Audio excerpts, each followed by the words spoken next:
Kalau kita melihat berita-berita tentang Baitul Maqdis, respons kita pertama, berangkat yuk ke sana. Ada yang salah di kepala kita nih.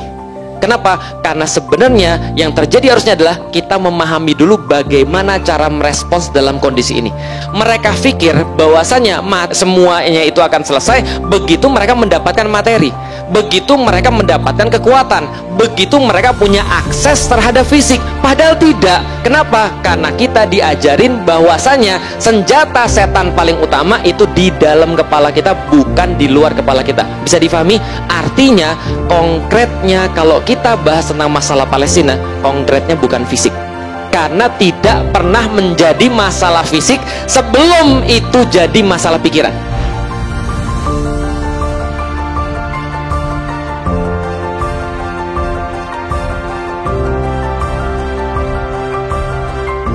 Bismillahirrahmanirrahim. Assalamualaikum warahmatullahi wabarakatuh.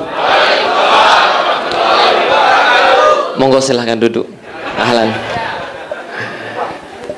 Alhamdulillah, puji dan syukur senantiasa kita panjatkan kepada Allah Subhanahu wa taala, zat satu-satunya yang layak mendapatkan sesembahan daripada manusia. Dialah Allah, tiada Tuhan selain Dia. Kepadanya senantiasa kita menyembah, kepadanya kita senantiasa memohon ampun, kepadanya pula kita memohon pertolongan nanti di yaumil qiyamah, karena tidak ada satupun yang bisa untuk menyelamatkan, menolong kita kecuali apapun yang telah disampaikan oleh Allah berupa rahmah, yaitu adalah kasih sayang Dia kepada manusia ciptaannya. Dan kita berharap bahwasanya sebagaimana Allah mengumpulkan kita pada hari ini, maka seperti ini pula kita nanti akan dikumpulkan di yaumil qiyamah. Amin. Salat dan salam semoga tercurah dan terlimpahkan kepada baginda Nabi besar Muhammad sallallahu alaihi wasallam, manusia mulia yang senantiasa kita nanti syafaatnya. Karena itulah kita berusaha untuk senantiasa menepati apapun yang beliau sampaikan dan juga meniru apapun yang telah beliau contohkan perbuatannya kepada kita. Meskipun kita tahu bahwasanya apapun yang kita lakukan pastilah jauh daripada sempurna, tapi kita mengharap kepada Allah bahwasanya kecintaan kita, kerinduan kita kepada beliau sallallahu alaihi wasallam dapat menutupi dan menggantikan semuanya itu. Dan semoga sebagaimana Allah menjadikan kita saling mencintai pada hari ini, maka seperti ini pula kita saling mencintai di hadapan Rasulullah Muhammad sallallahu alaihi wasallam. Alhamdulillah, ikhwani fillah yang dirahmati Allah, bapak-bapak dan ibu-ibu yang berada dalam acara My Aqsa. Jadi pada hari ini saya kedapatan tugas untuk menyampaikan sedikit tentang sejarah Baitul Maqdis sekaligus tema tentang mind liberation. Dan saya yakin kemarin sudah disampaikan sama Kang Salman ya tentang sejarah Baitul Maqdis. Tapi saya pikir ada yang membedakan antara orang-orang yang orang-orang yang outstanding dengan orang-orang yang biasa adalah bahwasanya mereka tidak bosan untuk belajar basic. Nah, maka hari ini saya mungkin akan mengulang-ulang atau ada materi-materi yang redundant dengan apa yang disampaikan oleh Kang Salman, tapi insya Allah dengan satu pandangan yang berbeda. Pertama-tama saya pengen nanya dulu pada Bapak Ibu sekalian. Pertanyaannya sederhana. Di dalam Islam kan kita kan dikasih tahu ya bahwasanya musuh kita itu kan adalah iblis, benar gak? Musuh kita kan adalah syaitan. Kalau kemarin ada yang nanya sama saya, ada orang yang baru mau masuk Islam, dia nanya, Ustadz, bedanya antara jin, iblis, setan dan dajjal apa? Saya nggak tahu kalau teman-teman sudah mempelajari atau belum, tapi kalau bagi saya itu sederhana. Jin itu adalah makhluk Allah. Kayak manusia itu adalah makhluk Allah yang dibuat daripada tanah. Berarti kalau jin itu dibuatnya dari api. Nah, karena jin dibuat dari api, salah satu bagian daripada jin adalah iblis. Karena di dalam Al-Quran dikatakan wakana minal jin, bahwasanya iblis itu adalah dari jin, dari golongan jin, dan berarti iblis dari api. Berarti ada hubungan iblis sama jin sudah jelas. Kalau setan apa? Setan itu bisa jadi jin, bisa jadi manusia. Karena kita sudah tahu bahwasanya minal jinnati wan nas, bahwasanya yang suka menggoda manusia itu kan setan. Nah, setan itu apa? Ada dua bentuk, ada bentuknya jin, ada bentuknya manusia. Kalau sifat-sifat yang buruk itu melekat pada manusia, jadilah dia setan manusia. Kalau itu melekat pada jin, jadilah setan jin. Yang lebih bahaya mana, setan manusia atau setan jin? Jadi Malik bin Dinar itu pernah ditanya, mana yang lebih berbahaya antara setan jin dan setan manusia? Maka beliau dengan sangat yakin menjawab setan dalam bentuk manusia. Kenapa? Karena kalau setan dalam bentuk jin itu kita ucapkan ta'awudz, a'udzubillahi minasyaitonirrajim. Dalam beberapa hadis dia akan mengecil sehingga seperti seukuran larat dan kabur kalau kita bacain ta'awudz. Kalau setan dalam bentuk manusia kita bacain ta'awudz, dia datang ke kita terus dia bilang, lu ngomongin gue. Makanya setan itu adalah bagian daripada sifat yang dimiliki, bisa jadi oleh jin, bisa jadi oleh manusia. Kalau dajjal, ya dajjal berarti adalah ya semacam kayak wakilnya iblis lah ya. Nanti akan di akhir zaman, yang nanti akan datang di akhir zaman. Dan menarik ketika kita melihat di Al-Qur'an, kalau Allah menyampaikan bahwa Islam itu senantiasa akan dikontradiksikan dengan iblis, akan dikontradiksikan dengan perilaku setan, gitu kan ya. Kenapa? Karena pasti ada hak dan ada yang batil. Kalau hak itu diwakili oleh Allah dan ajaran-ajaran Allah yaitu adalah Islam, maka yang namanya iblis itu mewakili kebatilan. Maka teman-teman pasti sudah pernah dengar, ya ayyuhalladzina amanu dkhulu fis-silmi kafah wala tattabi'u khutuwatis syaiton innahu lakum aduwwum mubin. Allah nyampein bahwasanya masuklah Islam secara kafah, masuklah Islam secara keseluruhan, dan sebagai kontradiksinya, dan jangan kalian ikuti khutuwatis syaiton, jangan ikuti langkah-langkah syaiton. Innahu lakum, bahwasanya syaiton itu bagi kalian aduwwum mubin, adalah musuh yang paling nyata. Alias ada musuh yang kelihatan, ada musuh yang nggak kelihatan. Andaikan kita punya musuh jenis apapun, yang tidak direkognize adalah iblis. Maksudnya adalah setan. Bisa difahami sampai di sini. Pertanyaannya, walaupun Allah sudah ngasih tahu kepada kita, innahu lakum aduwwum mubin, bahwasanya iblis atau setan ini adalah musuh yang sangat nyata bagi manusia, tapi manusia jatuh atau enggak dalam tipu daya iblis? Jatuh juga. Nah, pertanyaannya, kalau saya mau nanya nih, kalau andaikan setiap musuh itu kan pasti punya jurus, ya kan ya? Setiap musuh pasti punya jurus. Kalau kita sudah tahu musuh kita yang paling utama adalah iblis, kira-kira jurus iblis itu apa? Wah, berarti sudah pernah ikut kajian saya nih. Apa musuh iblis? Misinformasi. Ada banyak orang bilang kita harus takut dengan iblis, kita harus takut dengan setan. Bagi saya nggak pernah takut secara fisik dengan setan. Kenapa? Karena setan nggak akan bisa mencelakai manusia. Tapi satu-satunya, kalau kita mau lihat di dalam Al-Quran, bahwasanya senjata iblis yang paling kuat, bukan yang paling kuat, satu-satunya senjata iblis, dan dia punya banyak variasi, namanya adalah misinformasi. Kok bisa begitu? Makanya Allah sampaikan di dalam Al-Quran, وَمَنْ أَظْلَمُ مِمَّنِ افْتَرَى عَلَى اللَّهِ كَذِبًا. Dan siapa lagi yang lebih zolim, yang lebih buruk perlakuannya daripada orang-orang yang membuat apa ya, semacam kayak kadziban, itu kayak narasi, kayak sebuah mimman iftara 'alallahi kadziban, orang yang ngarang-ngarang narasi, orang yang buat satu pemahaman, orang yang buat satu opini, orang yang menyebarkan informasi yang itu bertentangan dengan informasi Allah. Bisa dipahami teman sekalian? Ada gini, Allah itu senantiasa akan ngasih kepada kita informasi. Nah, iblis juga akan ngasih pada kita informasi. Tapi yang dikasih oleh iblis adalah informasi yang seolah-olah benar, tapi dia adalah salah. Maka ketika Allah sampaikan orang yang paling zalim adalah yang mengikuti informasi yang salah, pasti ada obatnya. Apa obatnya? Obatnya adalah dakwah. Maka Allah sampaikan, waman ahsanu qawlan mimman da'a ilallah. Mana lagi perkataan yang lebih baik daripada orang yang mereka memberikan dakwah itu kepada Allah. Artinya apa? Artinya adalah memberikan informasi-informasi yang benar. Coba lihat ya. Coba lihat. Di dalam Al-Quran Allah sampaikan, ketika Allah nurunin manusia, Allah menciptakan manusia, ketika Allah menciptakan manusia itu dan ditempatkannya itu di surga Aden, di surga Allah. Apa kata iblis kepada manusia? Dia ngasih misinformasi. Dia nanya, kamu manusia ya? Iya. Padahal sebelumnya ketika manusia belum jadi, Allah sudah woro-woro kepada seluruh makhluknya. Nanti aku akan menciptakan makhlukku. Sejauh ini adalah makhluk yang paling sempurna. Sejauh ini adalah makhluk yang paling bagus aku ciptakan. Nah, kalau aku menciptakan makhluk yang paling bagus, karena aku sudah memberikan seluruh informasi pada Anda bahwa ini adalah penciptaan saya yang paling sempurna, maka bolehlah kalian sujud kepada makhlukku ketika makhluk ini sudah aku ciptakan. Bahkan ketika Adam belum jadi, Allah sudah ngomong begitu. Yang pertama kali dengar siapa? Malaikat. Wa idz qala rabbuka lil malaikati inni ja'ilun fil ardi khalifah. Dan bersama dengan malaikat siapa? Yang nongkrong bareng malaikat adalah iblis.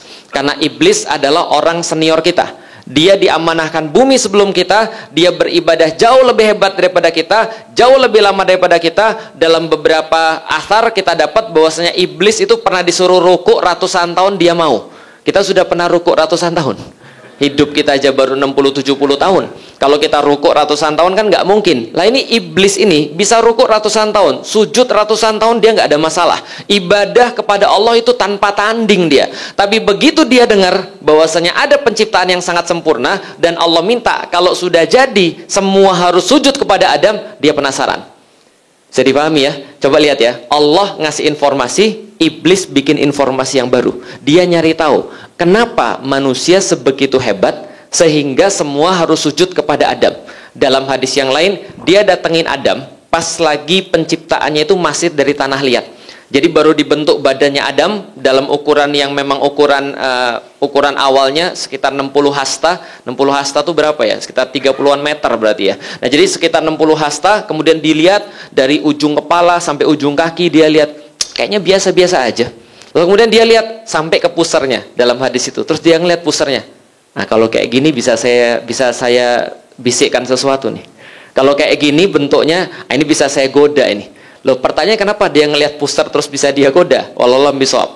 Tapi ada beberapa pembahasan bahwa puser itu adalah pusat keseimbangan. Kalau andaikan keseimbangan manusia itu sudah goyang, baik fisik ataupun mental, dia pasti mudah untuk kemasukan jin, kira-kira gitu, atau kemasukan yuwaswisu fi sudurin nas itu. Ketika dia lihat, oh ini kayaknya bisa saya goda. Lalu besoknya Allah ngomong lagi bahwasanya manusia ini adalah penciptaan saya yang sempurna, semuanya harus sujud. Dan betul, ketika Adam itu diciptakan, maka seluruh makhluk-makhluk Allah diminta untuk sujud, fasajadu, maka semuanya sujud kecuali iblis. Kenapa iblis nggak mau?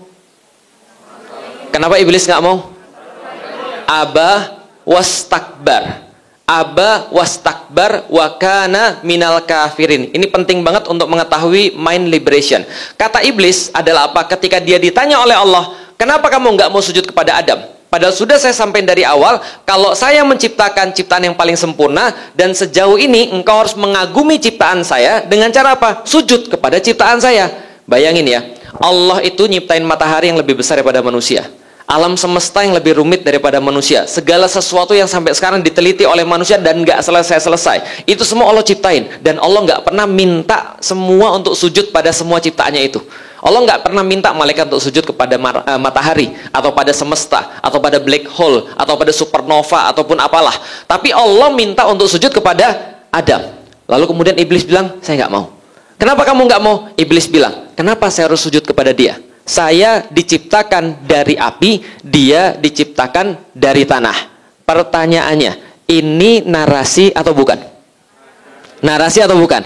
Lihat ya, Allah bikin narasi bahwasanya ini adalah sebaik-baik penciptaan, ahsani takwim, karena saya sudah melakukan sebaik-baik penciptaan, maka semua sujud pada Adam kalau Anda taat pada saya. Itu kata Allah. Tapi iblis bilang, saya tidak mau untuk sujud kepada Adam. Lalu dia bilang, kenapa? Karena khalaqtani min nar, khalaqtahu min tin. Sesungguhnya dia diciptakan dari tanah, aku diciptakan dari api. Pertanyaannya, berarti bagi iblis api lebih bagus daripada tanah. Betul.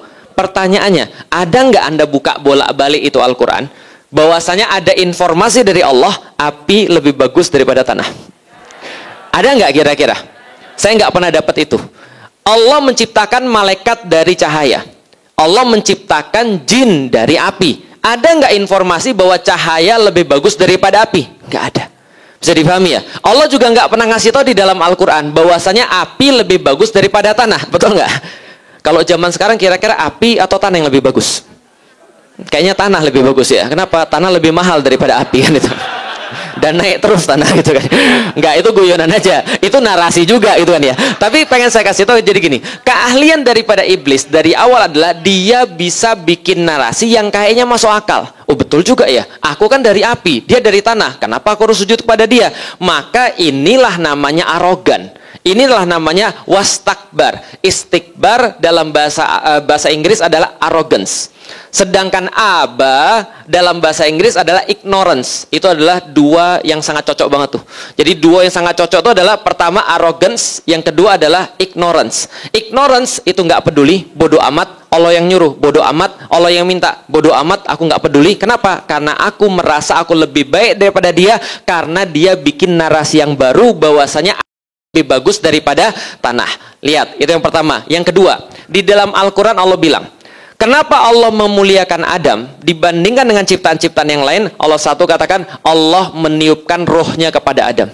Yang kedua, Allah buat manusia itu seimbang. Itu yang kedua. Yang ketiga, Allah ciptakan manusia dari tanah yang berlainan jenis daripada bumi, tempat nanti dia bertugas. Berarti minimal di dalam Al-Quran, dalam kisah penciptaan Adam, ada 3 karakter atau 3 keutamaan yang Allah sampaikan ada pada Adam.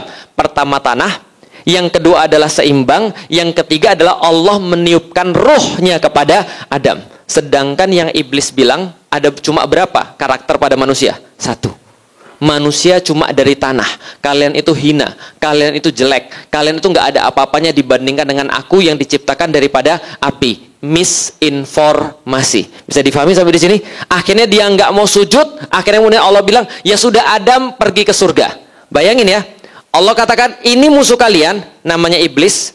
Ini adalah musuh yang sangat nyata. Sekarang kalian tinggal di surga. Karena kenapa iblis ini musuh yang sangat nyata? Karena dia bikin narasi-narasi melawan narasi yang aku buat. Paham sampai di sini? Tapi manusia masih ketipu.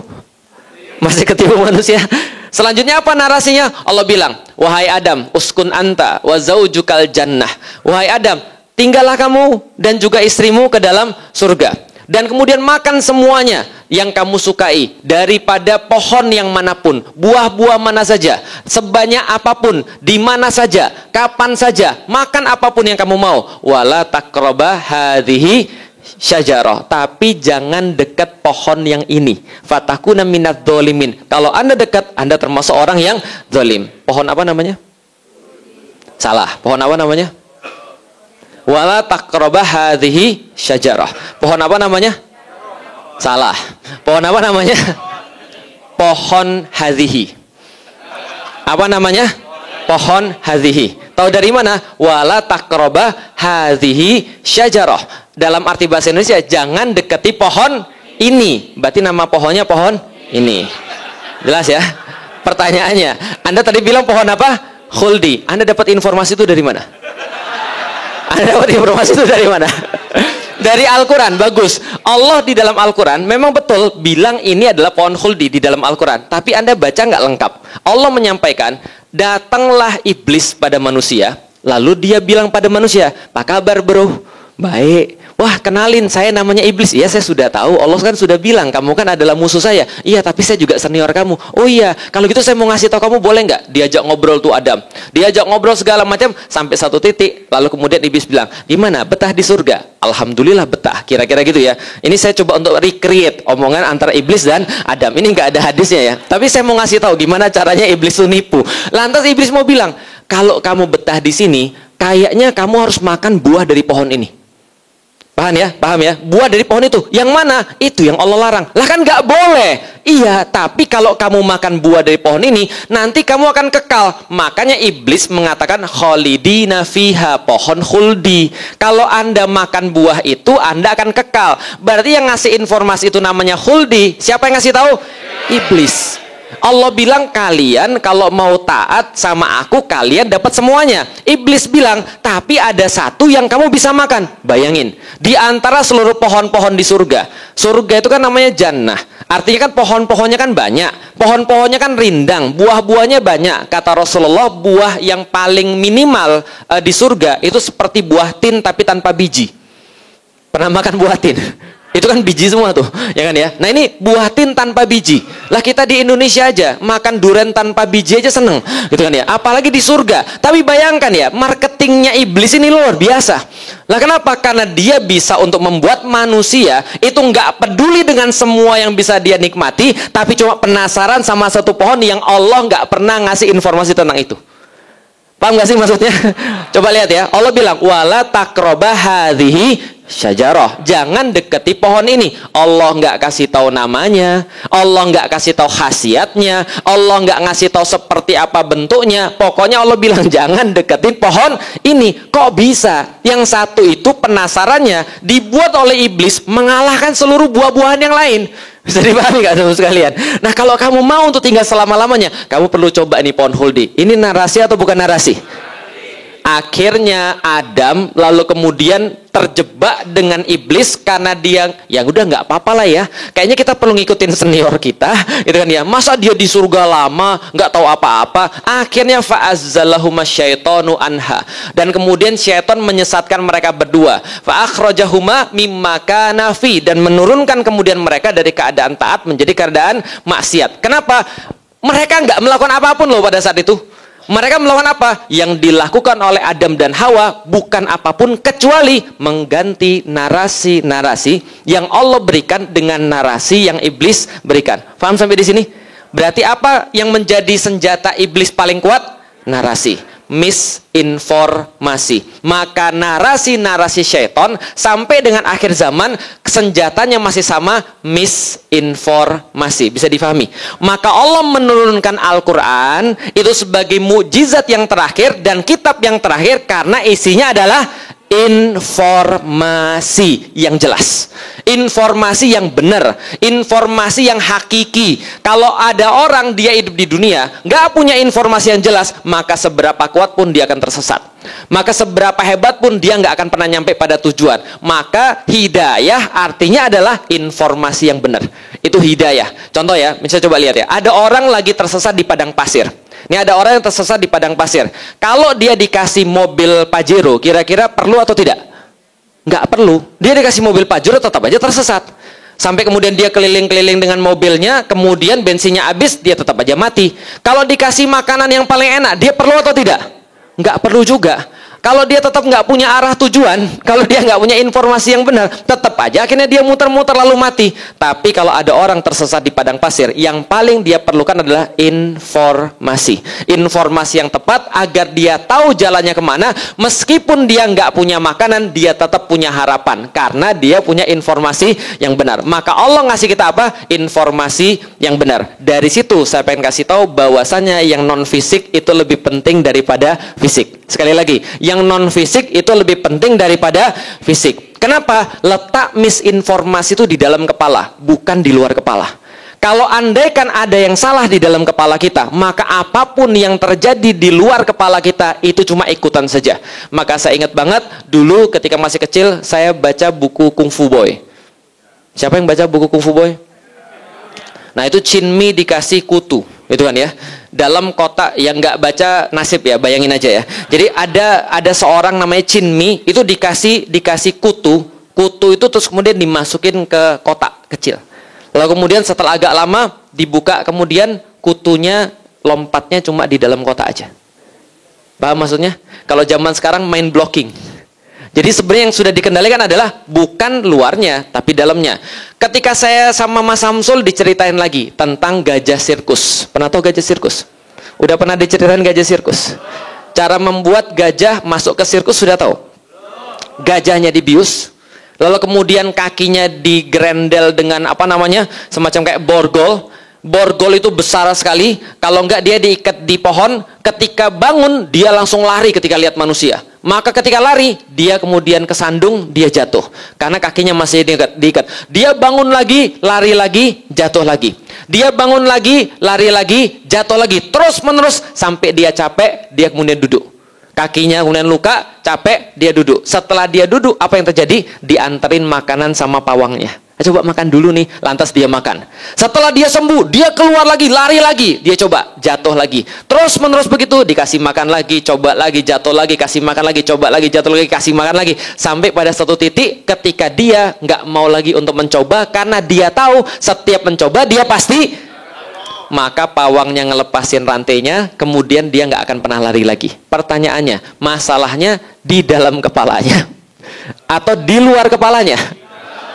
Di luarnya nggak ada apa-apa, sama sekali nggak ada apa-apa. Rantainya tadi bersifat fisik, lalu pindah menjadi non fisik. Bisa difahami sampai di sini teman sekalian. Maka orang tuh ada dua, ada yang tangannya diborgol, ada yang kepalanya diborgol. Yang lebih parah, tangannya diborgol atau kepalanya yang diborgol.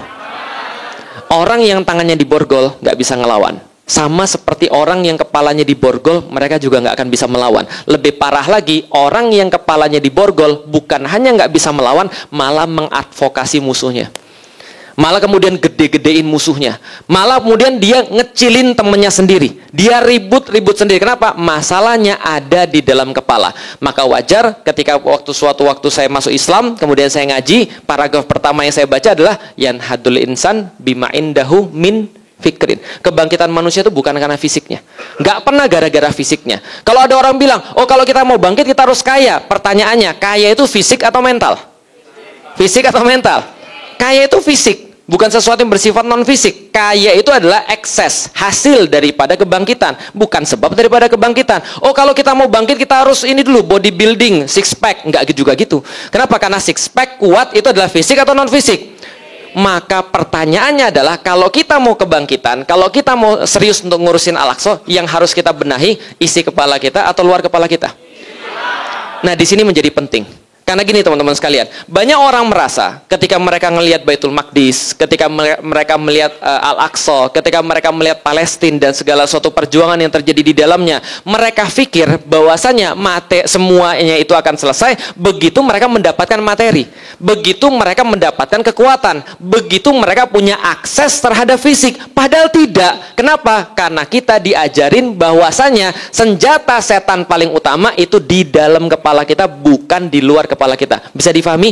Artinya, konkretnya kalau kita bahas tentang masalah Palestina, konkretnya bukan fisik. Karena tidak pernah menjadi masalah fisik sebelum itu jadi masalah pikiran. Bingung? Bagus. Contoh. Tahu nggak perkataan orang Hamas yang sangat terkenal? Salah satu Izzuddin Al-Qassam, dia pernah bilang begini. Selama ini saya merasa bahwa Gaza dikuasai oleh Israel. Pernah dengar kata-kata itu?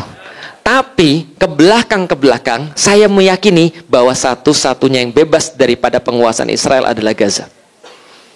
Sedangkan seluruh dunia itu dikuasai oleh Israel. Betul atau betul?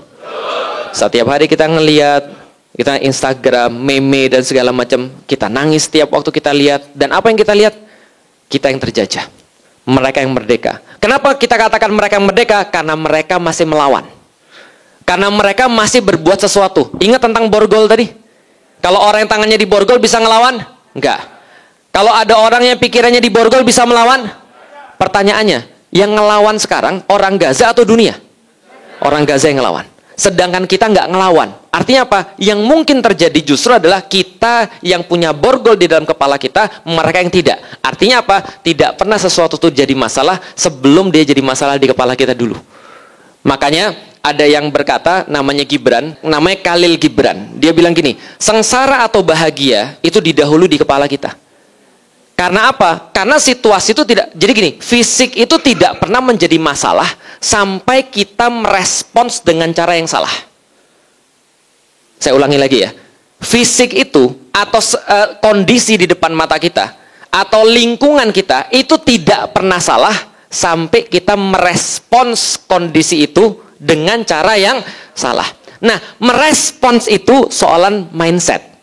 Merespons itu soalan cara berpikir. Kalau cara berpikir kita salah, maka seluruh hidup kita pasti jadi masalah. Contoh. Ada nggak orang lahir broken home, tapi hidupnya jadi bagus? Ada atau enggak?